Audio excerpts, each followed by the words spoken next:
Hello, everyone. I'm Dion Cook from AVIXA, and welcome to Inside Look at Yamaha UC's VSP-2 Speech Privacy System. It's presented by Tim Mackie and Tyler Cox. This webinar is brought to you by today's sponsor, Yamaha UC.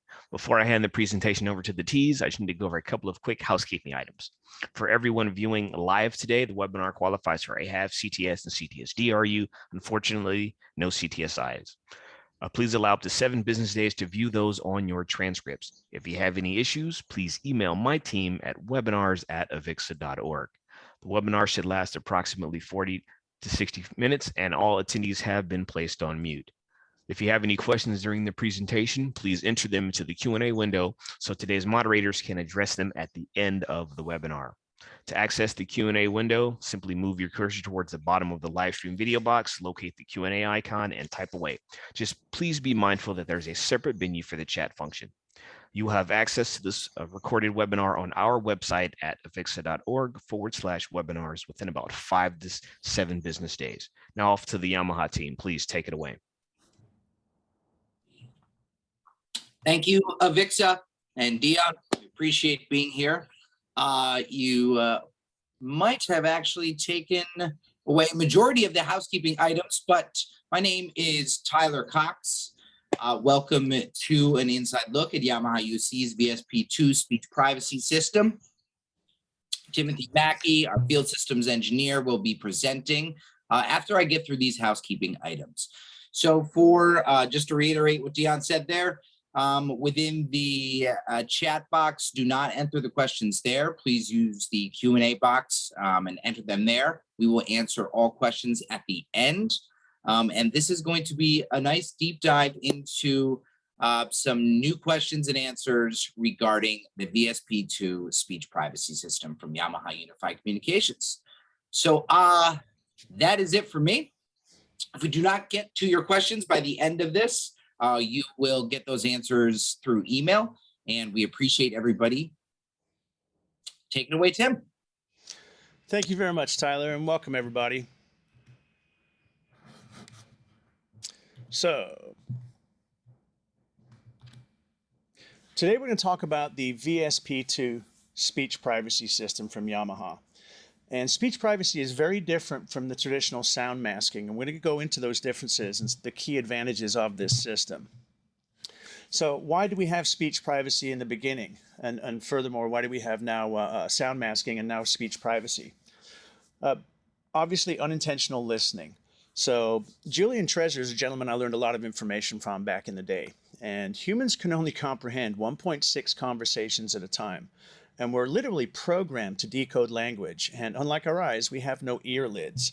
So listening to somebody else's conversation can be one of the most distracting things there is. I think we've all been there where we're like, please be quiet, I'm trying to focus here. So speech privacy is for unintentional listening. And again, when I say we can listen to 1.6 conversations at a time, I think I can only listen to maybe 1.2, 1.5, 1.25 maybe. So I end up being very focused on the adjacent conversation and really losing distraction on what I'm doing, which is the next point here, distractions. That's one of the key things with hearing other people's conversations, in addition to, you know, the privacy and information leakage we're concerned about with speech privacy as well. So traditional standard sound masking solutions have had some inherent drawbacks. For one, all they're really trying to do is mask the noise by increasing the background sound level over the signal you're trying to listen to. This is achieved using pink noise and white noise, and we'll take a look at those. Significantly increasing the noise level in the office. And we're going to touch on that and why it's important. And the key advantage of the speech privacy versus sound masking is you're going to have a lower overall audio level in those rooms. And again, back to constant distractions from trying to not listen in on other people's conversations. One of the other things about installing these systems is they're usually done during build out. So you're kind of tied into that initial design and they don't become very flexible. Where ours is a very more surgical solution where you can place it, retrofit in rooms as well. So typically you'd move into a space, you'd set it up for your build out, and they would install that when you flush out the building or the floor or the area you're occupying. And again, these would be either above the ceiling or projecting upwards. They have what they call direct and indirect, where they'd be bouncing off the floor deck from above. But generally, you'd see them in the airspace, the plenum space above drop ceilings, that sort of thing. That's where sound masking is usually covering a very large area to overcome the masking of the conversations. So to understand the differences, we need to take a quick look back at decibels and why they're important. 0 is obviously no sound whatsoever. And I think the upper range of human hearing is, or sound possibilities here on Earth, I think is 194 dB at sea level through air. After that, I think audio starts to clip. But there's some important levels in here, and we'll talk about decibels. But as you go upwards, obviously you get towards discomfort and pain. And I've actually got my own built-in sound masking because I have tinnitus from kind of abusing my ears over the years. So yeah, please be careful with your ears. But I wanted you to see these as just sort of a reference of what these sound levels are. Now, decibels, they are logarithmic. It's exponential.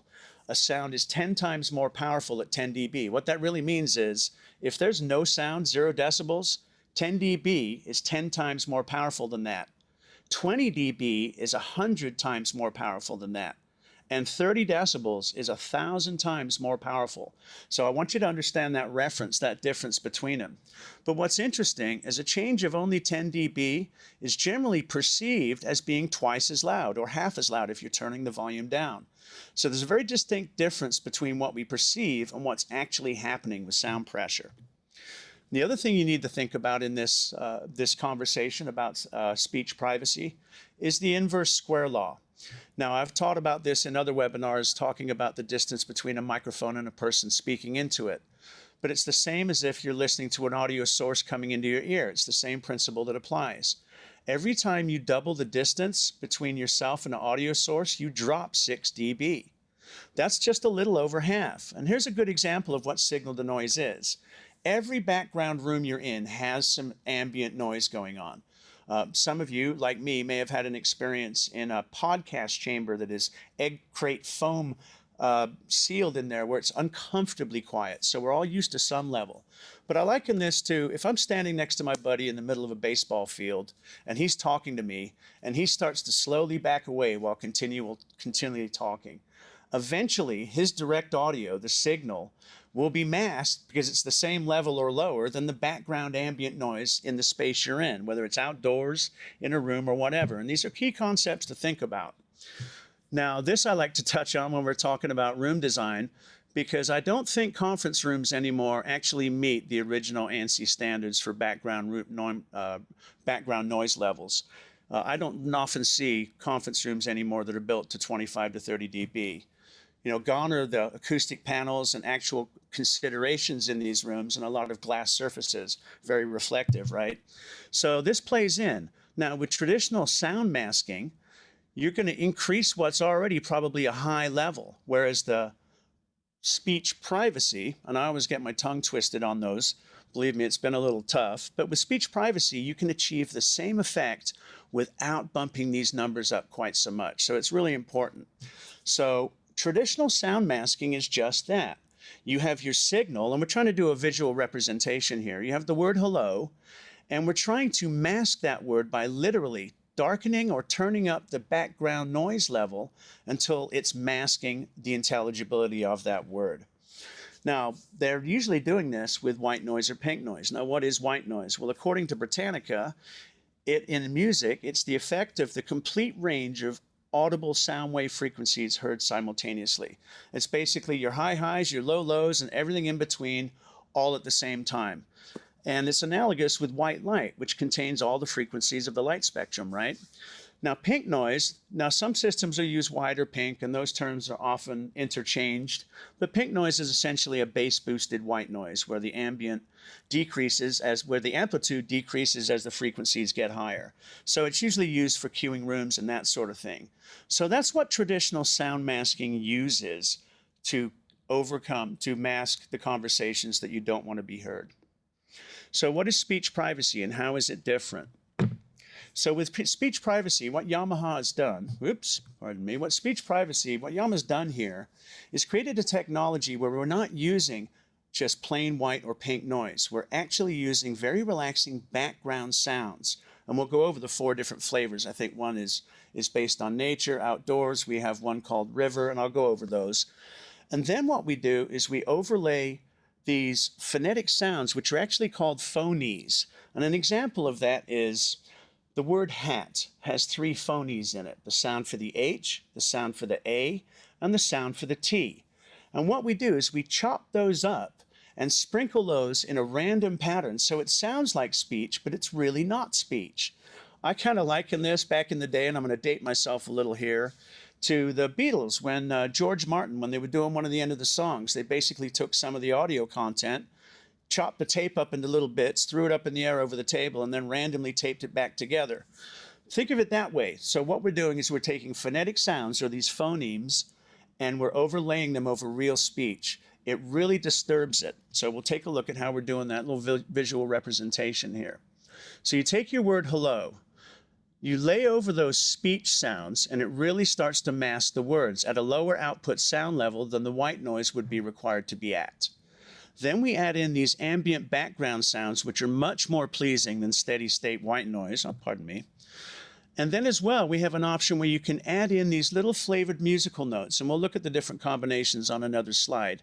So what you see here as a representation is the black phonemes we laid on top. Then we have our background sound, which is again is a much lower ambient level.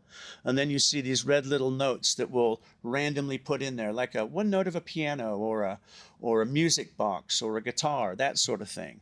So the whole approach here is that it's a better way of masking what you're trying to mask without having to have such high sound levels to do so. So here is the system, here is the box, and we'll go over the functionality, but it's very straightforward and very elegant.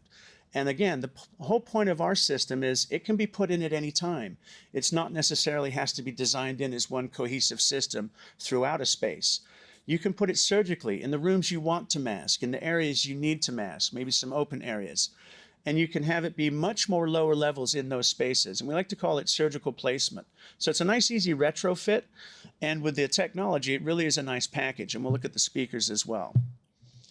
So let's take a last look at the difference between conventional sound masking and us. And what we have here on this chart is over on the left here, we basically have how much you recognize the words. Here's 100% recognition of what's being said to you. And over here, we have decibels required of a masking technology to reduce that intelligibility.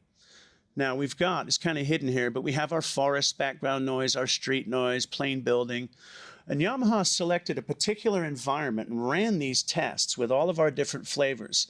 And this pink line is the average of these.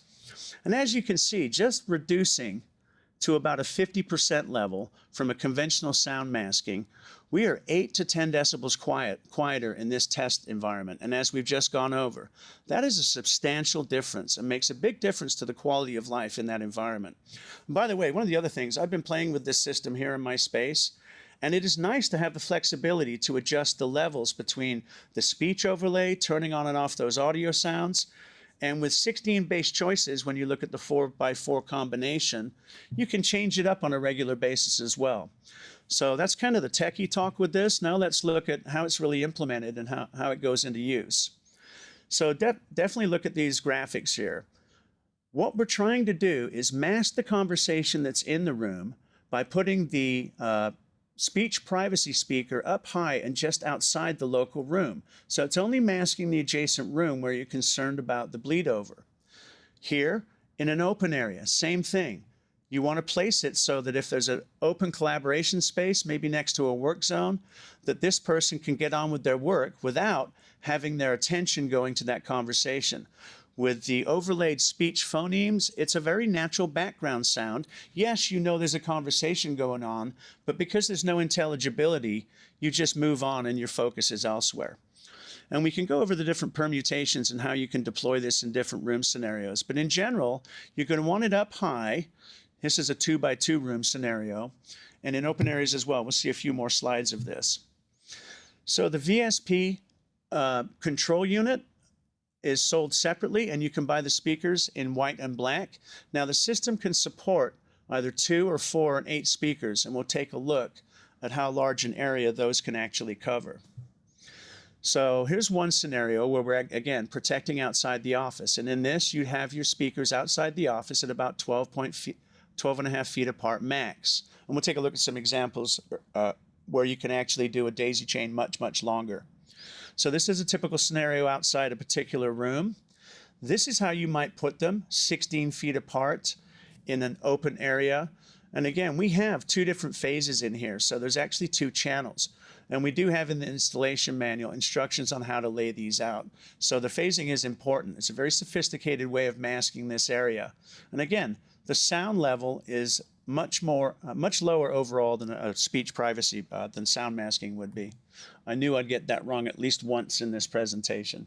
So again, outside areas, 12.5 feet per speaker, up to 100 feet outside a wall, and we'll take a look at one of those with up to 8 speakers. And open work areas, about 1 speaker covers about 250 square feet. I'm in this shop here, which is 1,500 square feet. So we can actually cover 2,000. So my one system could more than cover this entire shop area that I'm in. So here's where it gets really fun for me. And I got to play with this when I first installed my system. So over here on this side, you have your knob, your selector knob, and your LEDs indicating which bass environment you have selected. And there are those sounds. Now, the forest sound for me is really, really nice. It does sound like you're standing outside with some light breeze coming through the trees. You can hear some birds in the background. The murmuring brook is just that. It sounds like you're sitting next to a beautiful little creek with water running. I actually enjoyed the urban clatter for a while too. That is cityscape sounds, very interesting. And then a lot of people find room air conditioners to be relaxing, so that sound is in there as well. Now, if you move over here, you can turn these on or off as you want. These are those audio overlays, the sound effects. And we have guitar. That'll play just in a random little chord, just a single string, so it's not like strumming it, but just a single note. And it'll play some very random notes, overlaying very infrequently. So it's not disturbing. But again, when you're walking past an office where this system is deployed, it is just very natural. It's a low sound. It sounds very nice in the background. You're not being blasted with a constant white noise. So the cool part here is you get your LED indication. You can turn it off if you don't want them. And when you're setting it up, as you turn the knob to each one, it'll give you a test of what that sound is. So you can see exactly what you're doing when you're setting this up. Then here's your overall volume knob. And that's going to be where you are going to set that level for that particular environment. And then here are these phoneme voice overlays. Now there's a detent at 12 o'clock, but I've actually played with this. And this is the real fun part, is getting the right amount of human voice overlay to mask the speech that you're trying to mask. And again, it was interesting. There's X amount of sounds that humans make. Now, this works for all the languages we're concerned about, including Japanese, but interesting to note, there are a few languages where this doesn't actually work. But getting this to a nice level is what makes this whole thing so unique and so different and sound so pleasurable in these environments. And again, very easy to set up. We've even given you guides on typical areas you might set it up on how you're phasing and pointing these. And from there, at one-time setup, you're going to set these dip switches based on what that arrangement is. And from there, you're simply going to come in and turn this on and off. And it will remember how you've set these effects. If someone turns the knobs while the power's off, that sort of thing. And you can set a nice timer to have these. It's not built in, but we've seen people set these up with an on-off timer as well. So again, think of this system as very targeted to the areas you need. You can put this in after the fact if you're not at the build-out stage with this particular project. So let's take a look at the speakers. I was really impressed with those. They have a very nice rotating tilt mechanism, spring-loaded. As a tech and putting them in, it was really nice to have such a well thought out product. Inside the box, it comes with a flush surface mounting plate. It comes with plenty of wire in there. I think it's, Tyler told me earlier, I'll let him fill me in on the end of that at the end. But one thing to note, it's not plenum rated wire, so this is for running in the room. So if you need to run in a plenum, you will need to get, supply the wire for that. But they also have a T-bar mount included in the box as well. So pretty much every application you're going to run into, everything you need is right there in the box. So once you screw the bracket down or do the T-bar mount, it snaps on, and then you have some options to adjust the angle in the space after it's been mounted. So let's take a look at a few customer installations. So here's a shared office. This one's really, really cool. This is a kind of semi-open area. And as you can see over here in the pictures, they went with the black speakers and have angled them down outside of these spaces. And you can see the layout along here. And you can see you can cover quite a large areas. We'll see on the next slide. But you can see you can cover quite a large area with this system. This one actually has 32 speakers and 8 control systems. And they actually centralize these in a rack. And again, the masking image would be something like this. You have one speaker over each wall. One thing I haven't mentioned is probably obvious to many of you is a lot of these spaces, the drop ceiling isn't sealed. So these walls between many offices we're in only goes up to the drop ceiling. So that's how conversations do bleed over.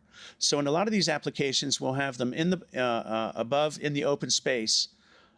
Masking inside where you'd normally get that bleed over since the wall doesn't continue all the way to the ceiling. So this one's another example. This is only 2 control units with 8 speakers. Here you can see where they were placed to cover these booths, and there's the floor layout of that. And they also have some in the open areas as well. Right here, this was a language school, and this was 3 control units and 15 speakers. And again, you can see how one speaker is placed over each wall, which is kind of serving the purpose for that wall between each area.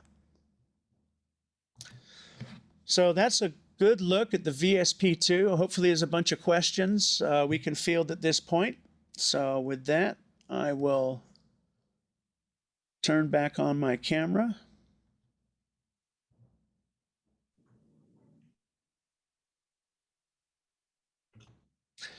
And Tyler, what sort of questions do we have thus far? Oh, I apologize. Let me put my presentation back up. There we go. Sorry, folks. A little snafu there. Not a problem. And for those who don't know, that is Tim on that bike in that picture, getting low to the ground, doing what he loves. Yes, we have plenty of questions, so I'll kick it right off. First one is, what is the cost? So the cost on this system, if you're a dealer, you would get that from your distributor. If you're an end consumer, you would get that from your dealer. And we can send you that information out of band from this presentation. All righty. Easy enough answer, I'd say. But what I will say is this. It is very well priced. We took a look at the competition that's out there and made this a very affordable, very, very good solution with a very good price to it. So I could not agree more, especially within this market. Is this a 70V system? So no, it is not a 70-volt system. Great question. It is an 8-ohm system. And when you look, I think it's on, I'm not sure what page this morning, I was looking at that on our manual. It shows you exactly how to do it. So we maintain that 8-ohm load by either doing a parallel series connection, and there's a dip switch to set it for whether you have 2, 4, or 8 speakers. So no 70-volt system on this. Fantastic. Which languages aren't covered? Would the future inclusion reduce efficiency with base languages? So I even pinged my boss and asked him, hey, what ones aren't? And nobody seems to have the answer. So I don't think it's really germane to us here on this side of the pond.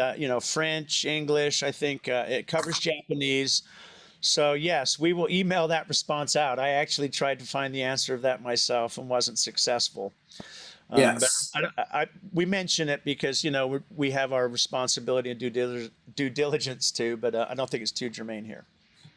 I have written that down, and we will get that answer out there. And a great one. And are the speakers plenum rated, and can they be installed above the ceiling grid? So I don't believe the speakers are plenum rated. We can get that answered, but for the most part, they're designed to be in the room. Because of the lower volume levels, we're trying to get out of having to aim it up like a traditional sound masking would be. And I know I may have made that sound a little complicated on that last slide. But no, I don't believe they are planar rated. They're designed to be in the space. Jay, I'll get you a complete yes or no on that answer. Another one here. If the sound is playing in a conference room, can it be heard by participants joining remotely on the video conference? That's a great question. So yeah, really good question. In fact, I've actually made recordings of this and little samples and tried all the different variations. And as I mentioned, there's 16 different combinations, right? You have your 4 bass sounds and then your 4 overlay music options there. But no, our microphones, if I'm playing it live in my space, because I have a system set up in this space, then no, the Yamaha noise suppression and noise cancellation is actually going to suppress that. In fact, the platforms do too. Teams, Zoom, whatnot will have a noise suppression feature in there as well. So it doesn't transfer well at all. I mean, you just don't hear the sound masking during a live conversation. In fact, we were trying to demo it for somebody, and it was just getting crushed by our microphone, by our DSP. So we can send out little recordings of it that we could play. Yeah, we can look into that. So yeah, unfortunately, it doesn't demo well on these meetings. I guess our equipment and our solutions are doing their job right. Is there a feature now or in the future to customize background sounds? No. So a little bit of history about the technology that's under the hood of the VSP-2. Love it. This sound masking excuse me, and it's, believe me, it's been a tough one for me. This speech privacy technology has been embedded in our MRX-7D and was developed a number of years ago back in Japan. So this technology has already existed. What we've basically done is taken it out of the MRX-7 full DSP, put it into a much smaller form factor, much lower cost setup, which is now the VSP-2. So no, there are no firmware upgrades or sounds. What's in there is what was developed over many years. Love the history lesson. Thanks, Tim. Here's another one. When you place a speaker over a wall in an air returning ceiling environment, picture that. How does the system block voices on one side but allow the other side to have a normal conversation? I'm not sure I'm following that. Read that to me again, Tyler. Yeah, sorry. When you place a speaker over a wall in an air return ceiling environment, how does the system block voices on one side but allow the other side to have a normal conversation? So I think there was one slide that illustrated that, maybe, hopefully, where we have a wall and then 2 participants. If you're masking on one side, you're essentially masking the voice that's in the opposite side. But what we found is you don't necessarily need to deploy one in each room. If you looked at some of those examples, we have one speaker over each open area wall, if that answers the question. So no, if with the back-to-back rooms, you're typically going to do one over each wall between those rooms. And again, you're going to alternate, because it's not stereo, but we basically have an A and B phase. There's 2 channels in here. And when you get down into the installation, it'll actually show you, hey, put the B ones here, they're in blue, put the A ones here, they're in red. So no, you don't need necessarily, if you've got adjacent rooms. You can. You saw some examples where we had that as well. But for the most part, we found in those layouts, one speaker over each divider wall with open air over it. Is it better to install the speaker facing downward or facing up towards the ceiling so the sound reflects? So again, when you look at traditional sound masking, they have their direct, which would be speakers firing into the space, and their indirect, which is in the plenum space, firing off the slab floor above. We're trying to avoid all of that. And if you take a look, I think there was a couple of slides here, if I jump back, that actually showed those options. It was that one that chopped off at the bottom earlier, Tyler? Yeah. Where was that? Here it is. Right there. So right here, and again, these are the dip switch settings, and you'll go through and select them based on what scenario it is. So this is what they call EQ1 normal, where you're going to fire them up to reflect off of the ceiling in the space you're in right there. Here's another option you can have is when they're in the ceiling, you would fire them down. And then you can do corner mounting as well. There's EQ2, and then there's EQ3 here, which is more for this kind of open space. So if that makes sense. And there's some guides to which one you would select for which particular area. Is there any backlog on equipment? No, not at all. Right now we have plenty of VSP-2s and speakers in both colors for you folks. Regarding the speakers, how many loudspeakers does each base station support? It'll support up to 8. Okay. So you can select 2, 4, or 8 speakers off of that one system. And I think we covered the distances on that one slide. Let's go back here to answer that question. Bear with me. Oops, I went the other way. Hang on, let's do it this way. Be a little easier. So. And while you're pulling that up. And remind me again, we're looking at the question, Tyler? Pardon me? Can you remind me the question again, sir? The question, the one that we just asked? Yeah, I forgot what we're digging for here all of a sudden. My bad. I'm gonna be. Read the last question. That might prompt me. I pressed answer live, unfortunately. Okay, well, I apologize about that. No. Here we go. How many loudspeakers does each base station support? Oh, yes. Thank you. I'm showing my age there again. No, that's our distances, I think, are right here. So you can do eight speakers. And I think they talked about a distance here was, I think it's over 150 feet. They had one strung. So now again, the longer you go, you can want to use a thicker wire. It is analog. So, go with a plenum rated cable if you're in the plenum, and go with a thicker wire over long distance. But what is the distance it comes with? 60 feet that's in the box included, I think. 64 feet is the distance Yes. that comes in with the box for this. Yeah. I apologize, folks. On one of these slides, I thought I had a distance of what the max run is, but we can get that answered. There's a question here. What are other use cases? Executive offices, transom gaps, counters. Let's say if you're talking about banks, adjacent rooms, and pretty much open areas as well. Yes, in fact, my colleague Holger Stortz did a much better job on the last webinar talking about some of these areas, right? He was talking about how much the office has changed in recent years, and especially recently with the pandemic. And as we look to more open areas, right, we're seeing more open areas.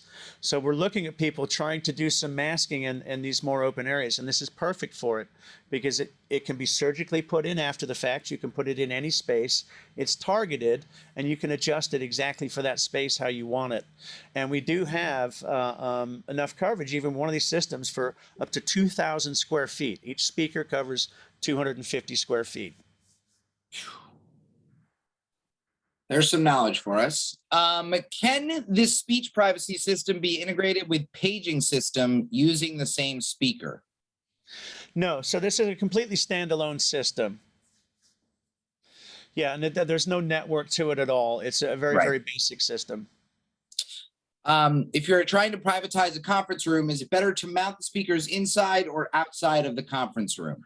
So outside, again, outside, and that's the best part, right? You can target these right outside that room that you're trying to mask. And when you're standing outside a conference room and you hear the speech in there, and then you overlay a little background sound, and then these phonemes on top, and then that little cue of music, you can have a very ambient, very low level to mask what's going on inside the room.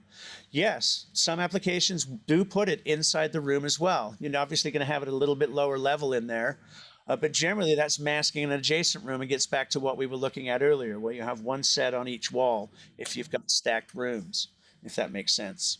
So yeah, mostly outside the room. In open areas, I've seen this open kiosk where people come in and sit, like think of a testing area.